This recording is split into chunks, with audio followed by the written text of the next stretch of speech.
I never thought the happiest chapter of my life would end with a whisper. My name is Emily. And for 6 years, I believed I had the kind of marriage people envied. Daniel was my high school sweetheart, the man who cried when I walked down the aisle, the one who held my hand through 2 heartbreaking miscarriages and stayed by my side when our beautiful daughter, Lily, finally came into the world. Those first few months after Lily's birth were pure magic. I'd wake up to the sound of Daniel singing softly to her in the nursery.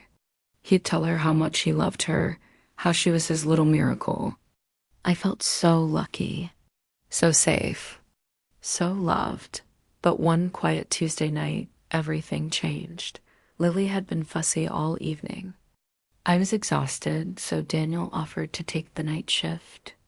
I kissed them both and went to bed, grateful for such a devoted husband. Around 2 in the morning, I woke up to get some water.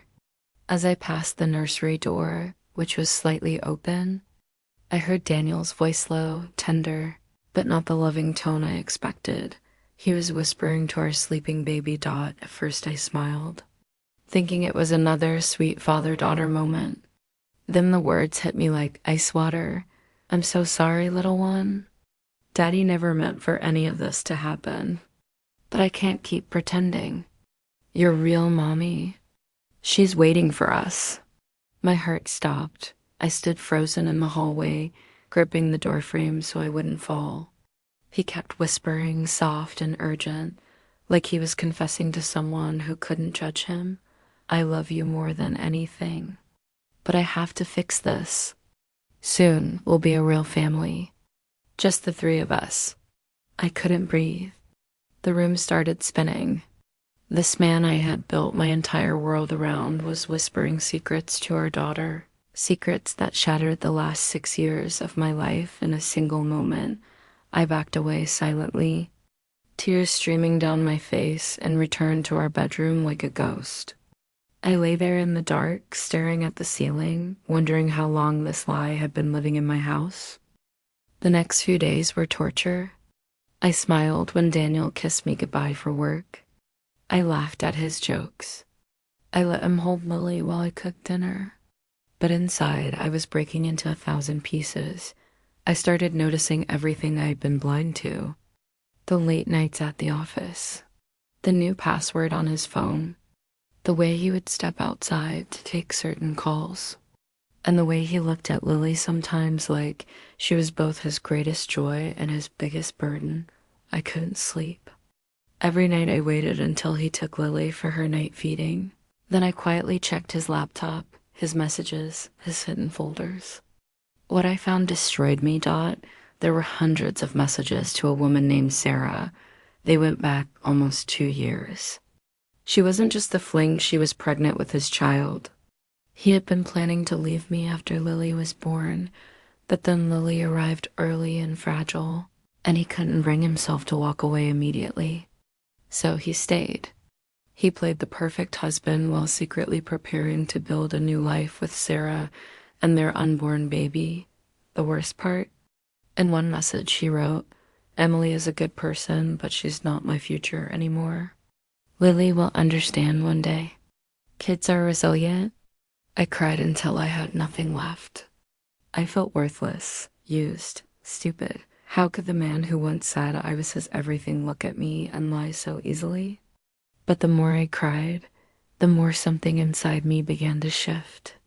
The pain turned into something colder, clearer, stronger. I stopped being the trusting wife and became a woman who needed answers. I quietly gathered evidence, screenshots, bank transfers, hotel receipts, voice recordings of his late-night calls I managed to capture. I spoke to a liar in secret. I prepared myself for the storm I knew was coming. The night I finally confronted him, Lily was sleeping peacefully in her crib, the same crib where he had whispered his betrayal. I waited until he came home from work. He walked in smiling, carrying flowers like he always did when guilt was heavy on him. I was sitting at the kitchen table with my laptop open. "Daniel," I said calmly, "I heard what you whispered to Lily last week." His face went pale. The flowers slipped from his hand. I didn't scream. I didn't cry. I simply played the recordings, showed him the messages, watched him crumble as every lie he'd built came crashing down. He tried to explain, to beg, to say it was a mistake, that he loved me, that he loved Lily, but I was done listening to whispers. I want you out by morning, I told him, and you will never take my daughter from me. The divorce was brutal, but I was ready. With the evidence I had, I received full custody of Lily and a settlement that secured our future. Sarah eventually learned the full truth about Daniel's double life and left him too. In the end, the man who thought he could have two families lost both. I sold the house we built together. Lily and I moved to a smaller, brighter home near the ocean. Every night I rock her to sleep and whisper my own truths to her, that she is wanted, that she is enough, and that her mother will always choose her. Daniel tried to come back once, months later, saying he made the biggest mistake of his life. I looked him in the eyes and said the words I had practiced in the mirror. You whispered your truth to our daughter in the dark. Now the whole world knows who you really are. Today, I'm not the same woman who stood in that hallway shaking. I'm stronger, wiser, and strangely at peace. If there's one thing I've learned, it's this. Sometimes the most painful betrayals are the ones that set you free. Never ignore the whispers in the night. They might just be the universe trying to wake you up and lead you to a better life. The one you truly deserve. Thank you for listening to my story. If you've ever been betrayed by someone you loved, drop a comment below. You are not alone, and you will rise again.